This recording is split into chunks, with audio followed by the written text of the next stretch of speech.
This is Coffee Chat, Redefining the Empty Nest. Here are your hosts, Lisa McGrath and Renee Lowry.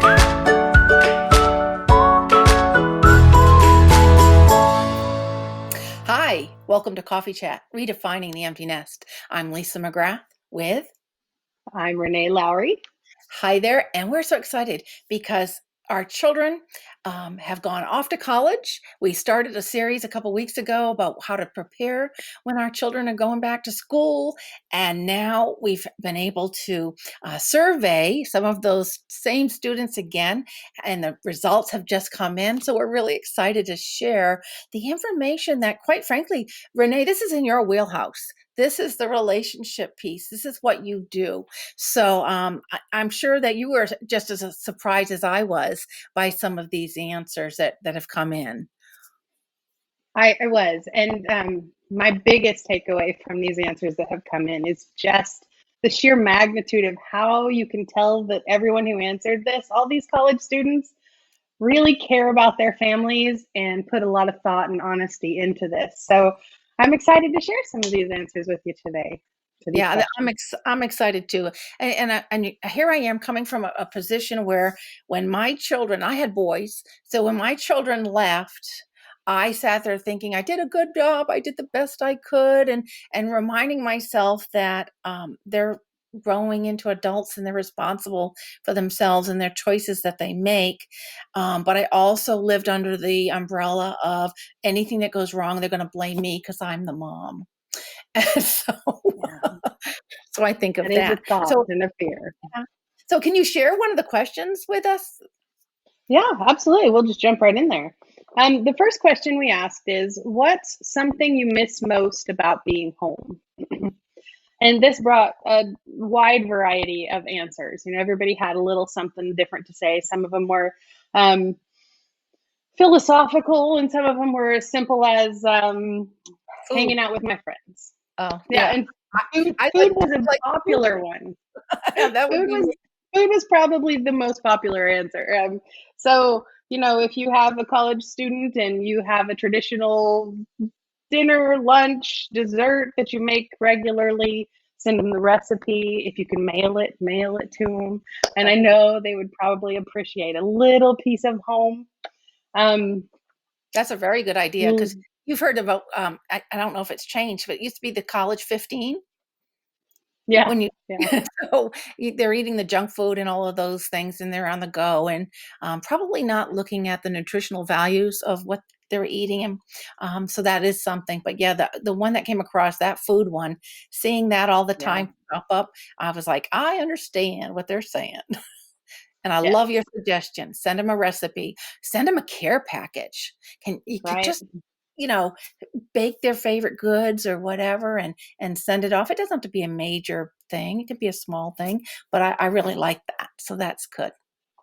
Yeah, and it could even be something you don't bake. Maybe you and your kids, when they were little, loved eating Oreos and watching movies. Go buy a new movie, put it in a box with a thing of Oreos, and send it off to them. You know, there's all kinds of ways you can make a little piece of home, a little piece of family, travel the distance and be in college with them.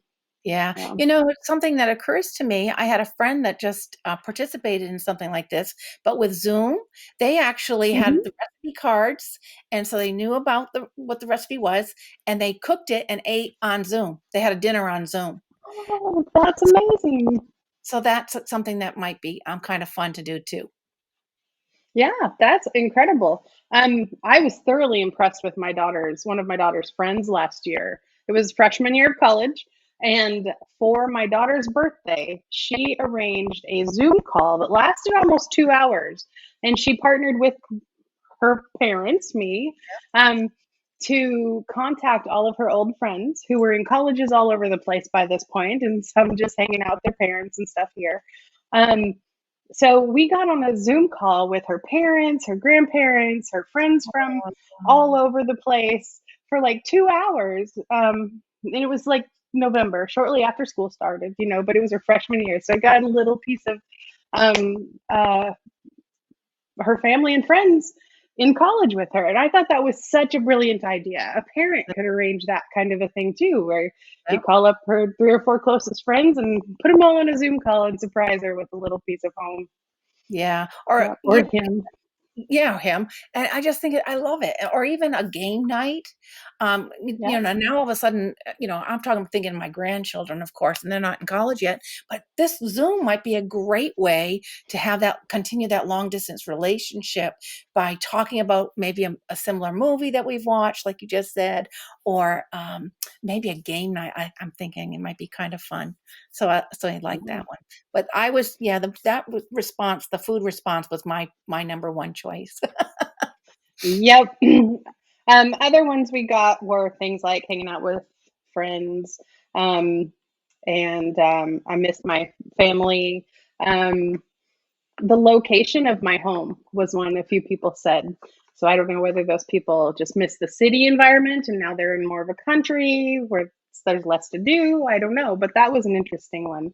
So I So the guess that kind of means that they're missing that feeling of home. home again, whatever that looks like. So if your child's one that's missing the location, maybe you can send them some of the city in your area there. Wait a minute. Okay, And wait a minute. money was a Stop, big one. stop, stop. Money might be there, but we gotta stop for a second. How do you send them a piece of the city?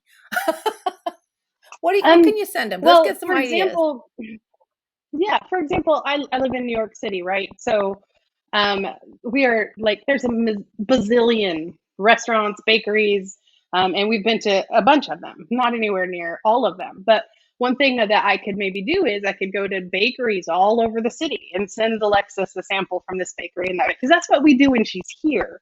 We tried to not go to a lot of the same restaurants twice Oh, so that we can check everything out, or maybe we go on a tour to find the best bagel in New York City together. And so I send her all the bagels from this restaurant and this one and this one, and we can, that would be sending her a piece of New York City that she doesn't have access to there.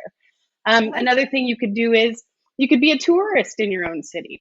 I could go into one of these New York City shops and buy her an "I Love New York" T-shirt and one of those great big foam Empire State Buildings or Statue of Liberty things, and mail that to her.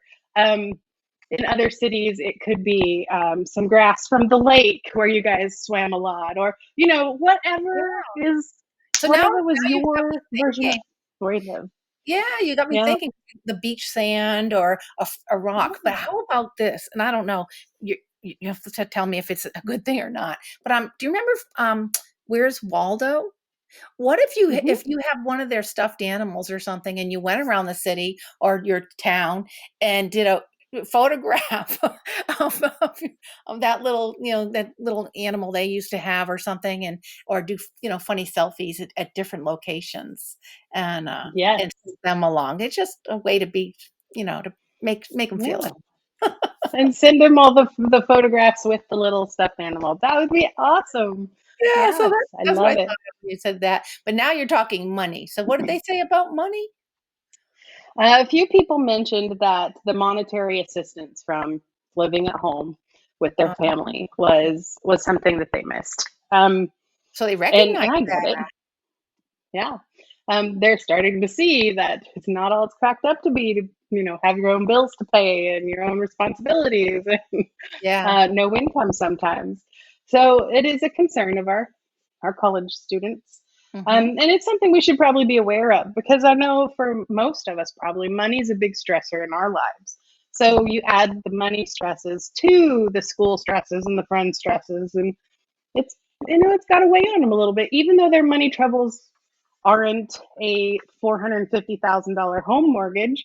It's probably comparable to what their income is, Yeah, which yeah, is enough to stress them out. So something to be aware of. yeah. Yes.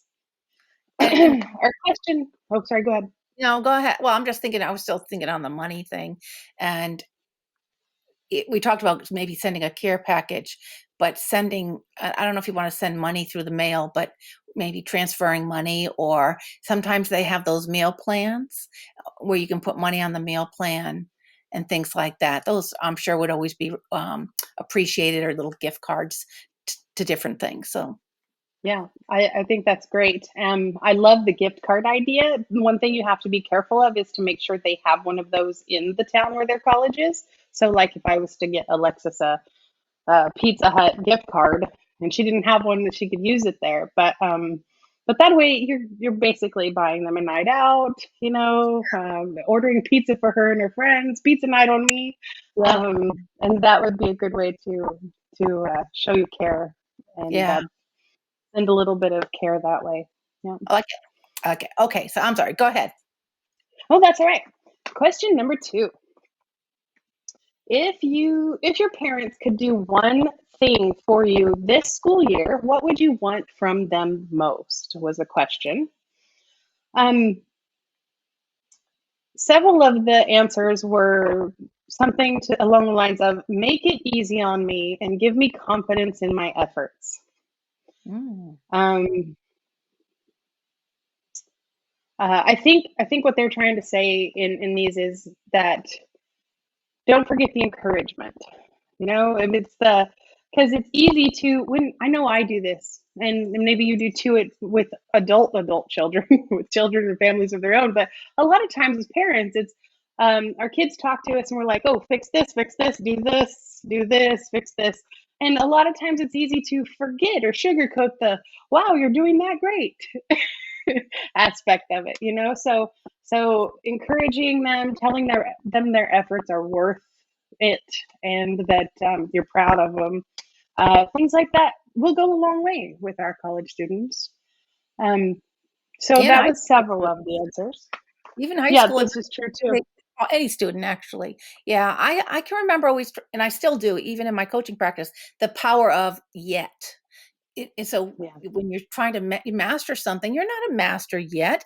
You have to practice it. You have to, keep working at it before you become a master. And that goes with education and learning too. So the yeah. power of yet, you just don't, comprehend everything yet, but you don't give up. Yep, I love that response. I do. I love it. Um, a couple of people said things like, "I need a car," money for things. Financial assistance is a big one here too. So apparently, money is a stressor for college students. I mean, this is not new for us, but I don't know if I would say it's on the top shelf of my mind. It's not something that I care to help her with very much.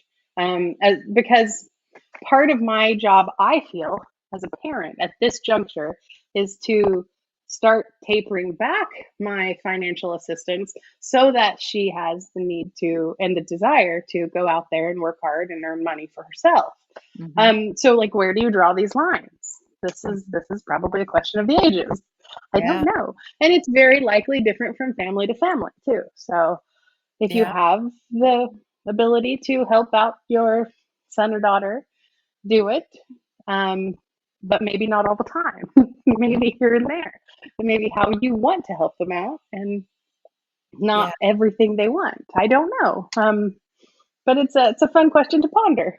Yeah. Well, I remember when my one of my children went off to college, and I already used my financials to buy all the stuff for the dorm room and decorated Right. and get what you needed. And the other thing I did is I gave him a $500 credit card, and because I wanted him to have a small limit, but I wanted him to build credit. And I did tell Right. him that it was for emergencies.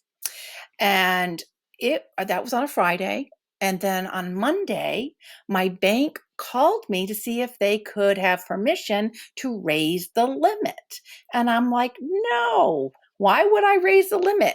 And they said, "He's already gone to the $500, he maxed it out." And I'm thinking, "He didn't have any emergencies this weekend, I just left him on Friday." And so I called him and said, "You need to explain yourself. I gave you that credit card for emergency." And he said, "I went out and I bought artworks." And so he decorated over and above what I'd already given and decorated his dorm room. And so needless to say, I did not raise his limit. He was stuck. But yeah, they have to learn. And again, if they don't Yes. know, they'll never know if you don't teach them. So That's correct. Very correct. yeah. I did something similar with my daughter when she went to school. I gave her a credit card in her name, and I told her that to try to teach her also how to use credit cards, right? Yeah. That she needed to work in a part-time job, whether it's at school or something like that, to pay off the balance every single month so that her credit score would remain decent. And she would always have that balance then to spend again if she needed to go out to dinner one night or had an emergency. She'd have that access to that. But it didn't work very well for her either. And we had long talks, premeditated talks about what to do and what not to do and how to make this, work. But it was her freshman year, so who knows? But she kept saying things like, "Oh, I've got so much work to do, so I can't go to work. I have too many friends are asking me to do things." That was a big one for her. She was like, "Mom, I don't know how to say no when people tell Boundaries. me there's fun things going on. I'm going to Walmart. Do you want to come?" Yeah. So that was really hard for her to draw those lines. And that goes back to time management, right? Something our college kids struggle with. Yeah.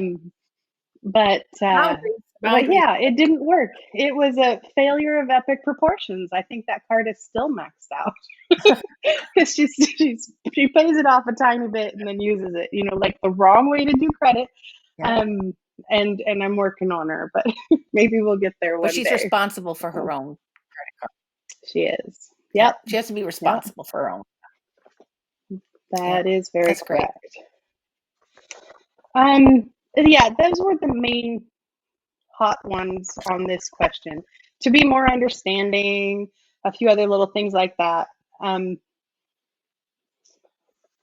But that's pretty much it. So most of them, I think most answers fall in the financial support category. It's a big one, like you said, it's a big anxiety stressor. Yeah.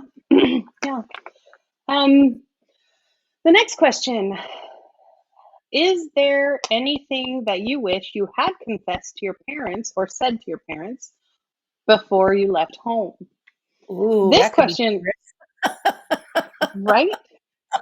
This question it shocked me, the answers a little bit, because I was expecting some emotional thoughts, but the other than "I broke the vase by the window," that was one of the responses. Okay. Every single response was, no, this doesn't really, I don't really need to say anything. No, I was pretty open with my family.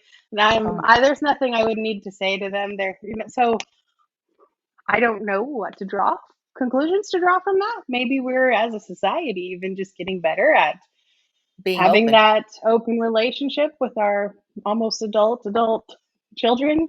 But I think it says a lot for the parents of these students that we were polling here. It's that's a huge percentage.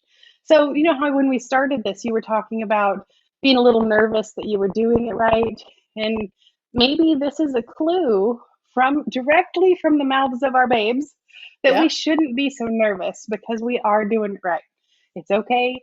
They're good. They're safe. They know what they need to do. They feel like they can come to us. This is good. I think it's a good thing that we got a lot of no's on that one. No, I'm building that pretty open. open communication. Yeah. I was expecting the answers to be that how much I love you, or, I was going for the heart responses. Oh, I wish I told them I loved them so much. And, oh, I'm going to miss you. And the things that as a mom, I want to hear. Right. Yes, I agree. I was expecting some of those too, or maybe even a few that were like, I wish I hadn't been so mean as a teenager. I see now that I was really mouthy and I wish I could tell her sorry. Something, but there was literally nothing. It was all, no, I'm pretty open with them and still contact them sometimes. And those were the kind of answers I was getting. I was like, wow, this is kind of incredible. So yeah. We'll Yeah, see. I can't imagine what it'd be like if my boys ever told me that they were apologized for rolling their eyes. I don't know if girls do it, but my boys roll their eyes. Oh yeah, yeah. That's a big teenager move. Yes. Okay. What's our next question? The next question: How have your feelings about your parents changed now that you're more independent from them? This one gave us a lot more emotional responses. Okay. And some of them are pretty great. Um, a lot of them gave a variation of I appreciate them more because Nice. of how I turned out as an adult. So Nice. they can kind of recognize how they are compared to the young adults around them, Yeah. and they value more what their parents did for them, which is great. I think that says miles that they're even aware and Love cognizant that. of that. I That's awesome. I There like was that. several that said stuff like that. Yep, that's good. And it's great too that they appreciate their parents. I hope they go back and tell them, because that's a pretty big compliment, I think. Yeah. um this one was a good one. It says, I can see how right they are about certain things, but also how right I am about certain things that they can't seem to accept. So Wow. this speaks a lot to the conflict that goes on. I think from my work experience, this is a very hot topic between college students and their parents. Is this conflict of your child having their own way of doing things and it not exactly matching yours.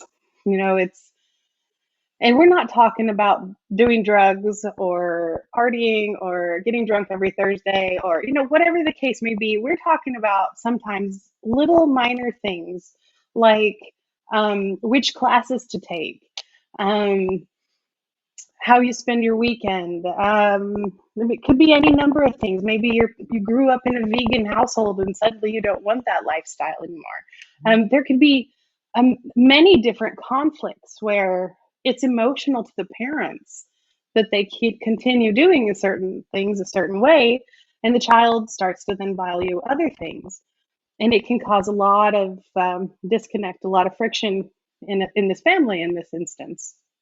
Yeah. Okay. So this goes a little bit, what you conjuring up for me goes a little bit past college. It's after college. The child is married. The child is having babies of their own. And that's where, as a mom, as a grandmother, I had to learn to be quiet because I wanted them to do it my way. So, and so just like you just said, that push me, pull me, you know, I had to understand that these are their children. I need to step Yeah, back and accept what their rules are gonna be, and there some of them were different than what I would have expected. So I think I like how you just brought that into the college that, here I am picking my classes, I'm thinking about what I wanna take. I think of other people that I know, that they think dad says, mom and dad said I had to be a lawyer or a doctor, and they put their ladder up against that educational institution, and there's climbing and doing all the things, and they get to the top and they realize I don't want to be a doctor. I don't want to right. be, a lawyer. And again, it's that if only I had that communication that you talked about earlier, that open communication about what that future is going to be like or what those expectations are. Um, as parents, we sometimes have different expectations than what our children have. So Absolutely. And like what you're talking about there, basically in that scenario, you're setting your child up for failure if you're dictating what they go to school for and it's kind of against their wishes. We can absolutely encourage our children to take a certain path.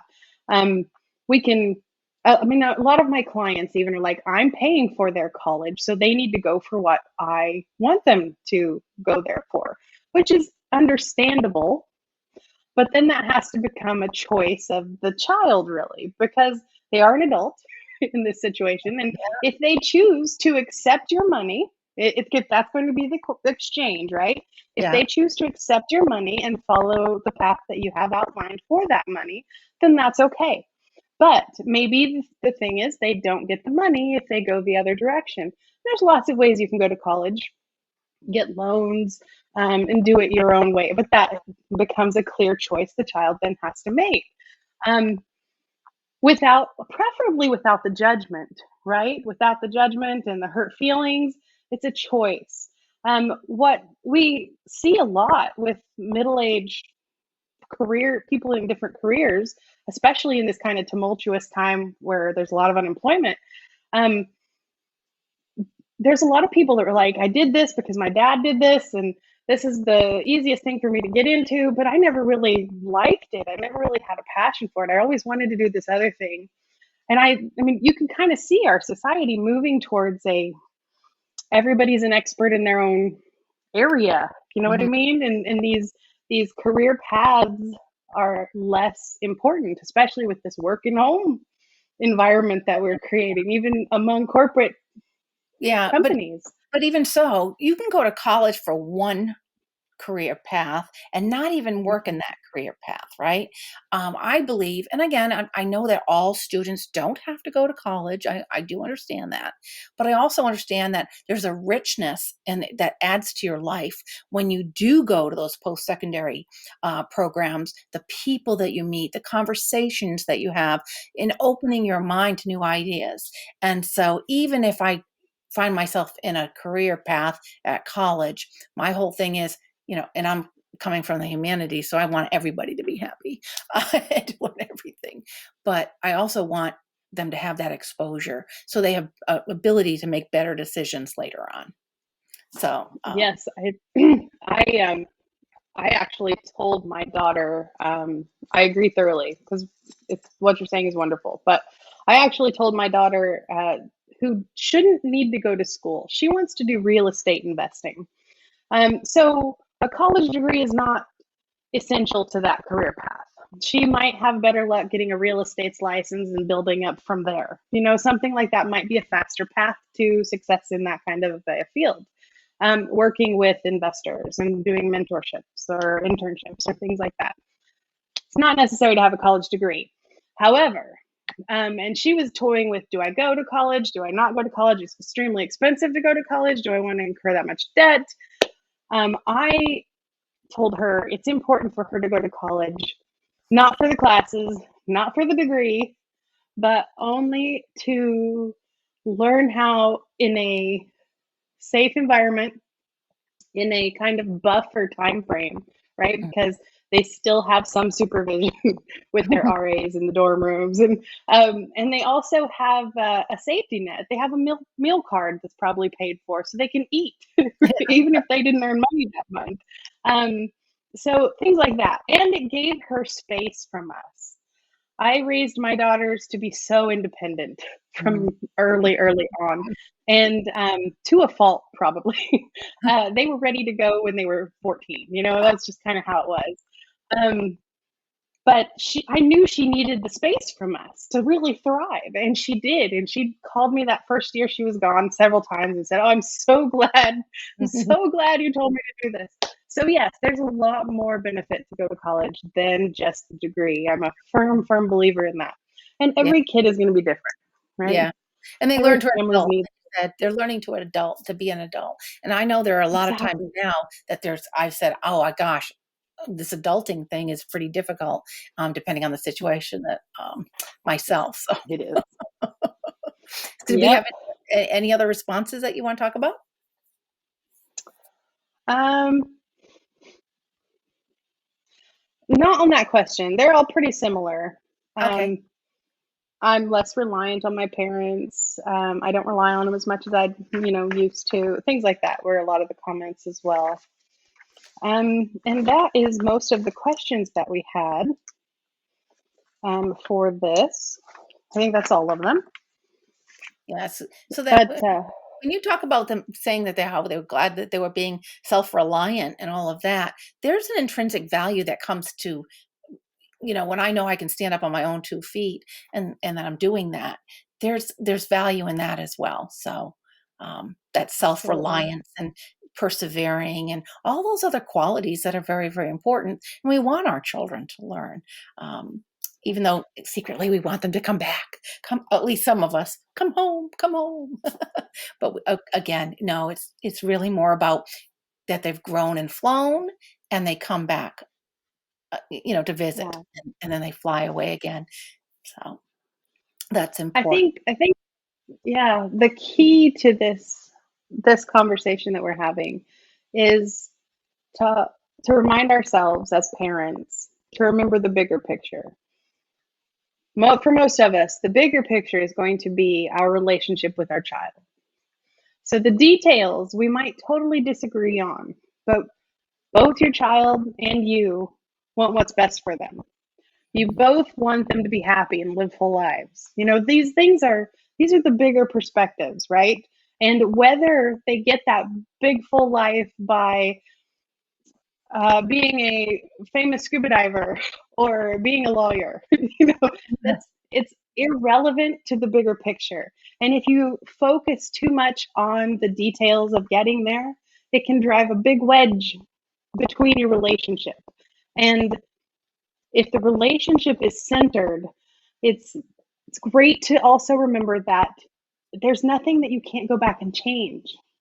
If they try to be a scuba diver for 5 years and fall flat on their face, which they will, if that's what you're thinking, right? You know your kid pretty well. They're going to fail miserably. If they do fail miserably, it's okay. They can start again 5 years from now, and they can go back to school and they can finish that path. Yes, it's a little bit of a longer path, but if they do go back to school and if they become the lawyer you want them to be, they're going to know that's the right choice for them, instead of constantly feeling like they're the victim of your choice. Right. And so it's the relationship that you got to keep at the forefront. The relationship is the most important. The rest is details, and there's almost nothing that can't be corrected. Yeah. So I have a question for you. What if a parent they don't have a good communication with their child, or I'm even thinking of children that have they don't live with both mom and dad because of a divorce or whatever. If there's not great communication there, what is something a parent could do to open up that communication? What are some suggestions that you might recommend? A parent could do to open the communication. My first thought is to ask questions. I mean, that would be my go-to entry level tip to build a communication, to build a relationship. Show interest in your child and what they want and like and feel and need. You don't have to agree with it. You don't have to comment on it necessarily. You don't have to fix the problems for them, but ask them questions. Just see listen. What's going on in their world. Yeah, well, that too. But I mean, the truth is, we all kind of like to talk about ourselves. We love it when people show interest in us, and they are going to leave that conversation with a much better opinion of you if you show interest. When they answer a question, you ask them another question about their answer. So, did you have a good day today? Yes, I did. Oh, yeah, what happened? What'd you do? I went to get ice cream. Oh, what kind of ice cream did you get? Was anybody with you? And continue this, and it will, you do that enough times and it will start to repair that relationship. It's an easy entry point, and it's not super invasive. It doesn't cost you very much to start conversations like that. If there is what I would call animosity, maybe like really bad hurt in a relationship of sorts, and you want to repair something like that, that's not just mostly distance and less personal. To repair the hurt, a tip for that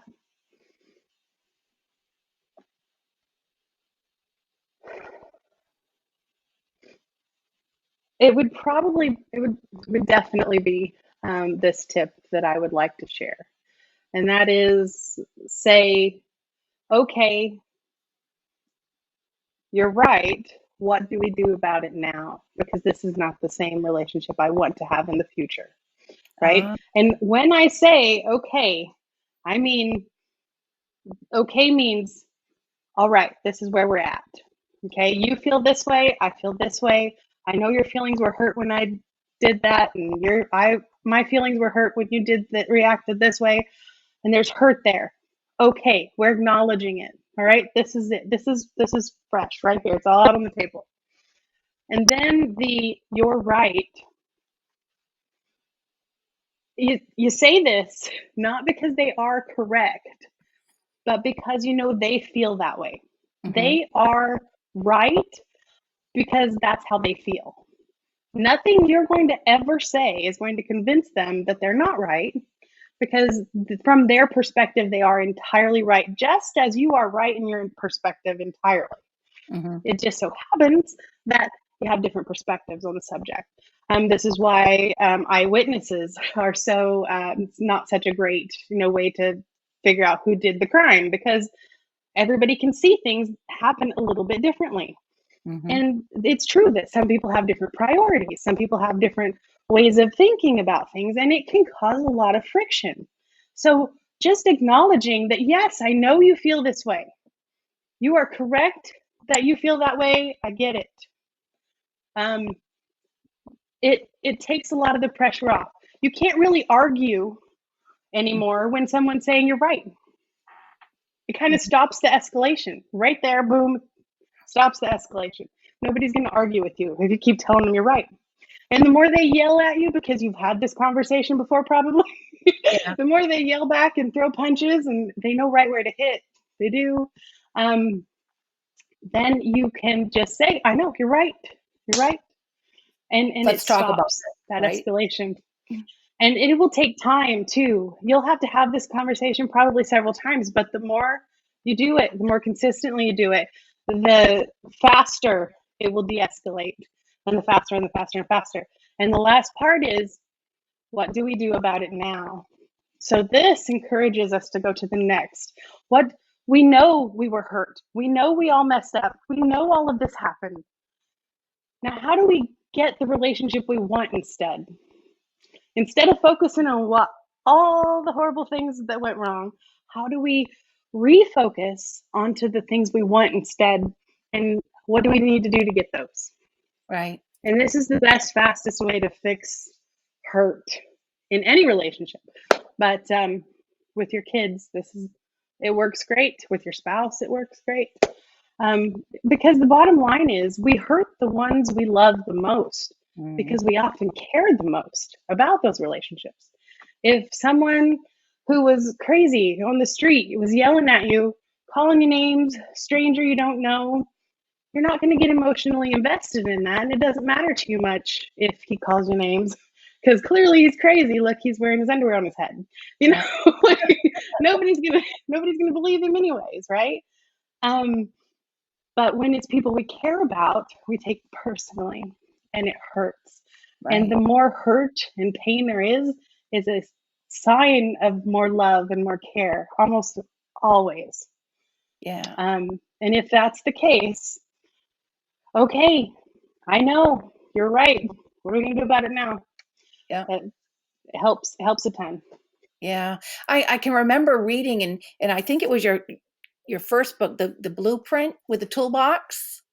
Yes, Yeah, yes, right? the blue. About how Yeah, important it is to that every emotion, everything that you were going is there for a reason, and right. how to use it. And so that was a great, um, I think that was a great analogy for anyone. And I would definitely recommend that they look into your book, because if they can learn how to use these, how to grow and for personal development using these tools. And that's what it's all about, is finding those tools.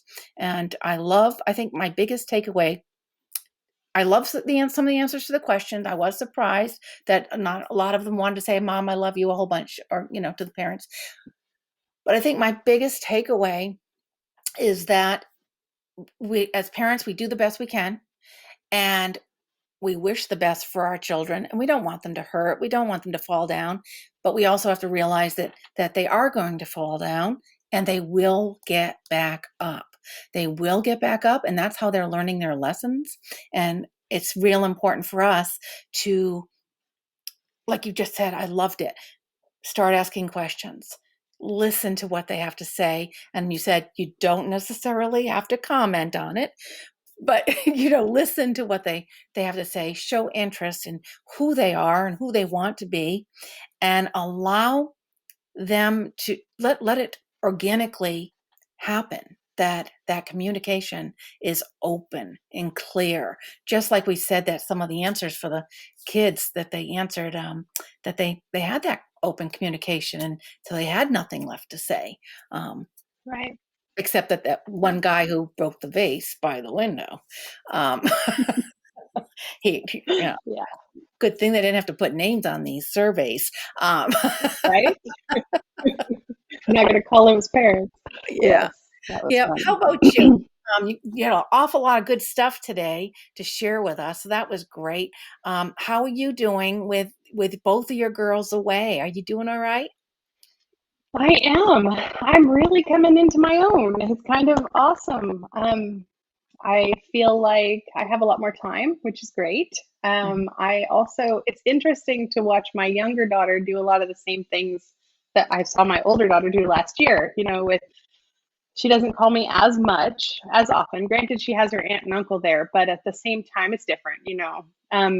But she used to call me through the summer. Like I'm mom. Whenever she needs money, she calls me. Things like that. But I can tell since she started school there, it feels like she's taking some ownership of this new independence. This new way of life. Um, I've given my sister strict instructions not to cater a lot to her schedule and keeping on top of her because I really want her, since she's getting this enhanced, quick, trying to graduate in 2 years of school in one. Um, I've told her to help give her frameworks and suggestions, but let her manage her time as often as possible and encourage, keep that at the forefront of the conversations they have, because I Mhm. feel like this year that's what she's going to be learning the most is how to do this time management, how to kind of be independent. This is my kid that I'm not sure that college is the right move for her. I mean, I said Lexi, the older one, didn't need to go to college for her career choice, but I don't know that college would be a responsible choice for Rachel. Her current, it could do more to damage her mental health than it might to have a degree. Um, Her current plan is to go to some college classes, but only the ones that she feels will be enhancing her skill level for her publishing career that she wants. So she'd take some literature classes and things like that, but not necessarily with the intention of having a degree at the end of the time. So And that could change. who knows? It That could totally could change. Yeah, as she gets into it and she starts to just have that love of in this case language, and she'll might say, oh, you know what, let me get my English degree, so which will help with publishing, with the editing and all of the writing process. So you never know. Think about how many kids go to off to college to study one thing, and then they're getting the requirements, and then all of a sudden it's like, no, I don't do that anymore, I'm going to do this one, and they change their Right? path. So That happens, and then, like you said, kids don't get a job in the field that their college degree is in. yeah. So the bottom line here is no pressure. Let's Yeah, just take the pressure away. There's nothing we can't go back and change if we needed to. So, absolutely, no pressure. absolutely. And there's so much pressure around this time when kids are going back to school, and there's the difficulties between expectations of newly independent adults and their parents. Where do you draw those lines? um, Earlier you were talking about your the line for you was when you became a grandma and you realized that you were a little too, you had Controlling. too much influence, control. Yes. But I think that line is probably different for everybody, Yeah. and some I know. I have one client whose daughter is currently in college, and they dictate everything. She has to share her car mileage with them, Wow. when she fills up the tank of gas. I mean, they monitor every tiny little aspect of her life. I can't say I think that's a great idea. However, it's their idea. I mean? So that line's going to be different for everybody. And the you got to keep that relationship perspective. at the forefront? Is this really what is going to be best for our relationship? Yeah. Or can I let it go, let them run their course, and then help them pick up the pieces when or if they fail? Yeah. When they Yeah. ask. Well, this has been a great coffee chat. My coffee's gone though. Yes. Well, I'll make sure that for our next coffee chat that I fill my cup again, because I really enjoy and learn, and I hope, and I know, well, at first it was just I have hope, but I'm so happy to hear some of the responses that we're getting, and for those people that are getting ready for an empty nest or they're experiencing an empty nest, please maybe comment below, and don't forget to subscribe, because we do try to have a coffee chat every now and again, maybe once a week, and talk about the issues that we're facing, are not only ourselves but what's happening, for redefining the empty nest and living our best lives. And so, Renee, thanks for having coffee with me today. And I look forward to the next coffee chat.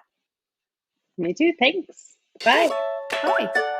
If you'd like to be a guest on Coffee Chat, follow the link, be a speaker, and apply. Subscribe and like our videos. You can follow Redefining the Empty Nest on YouTube or join the Facebook group.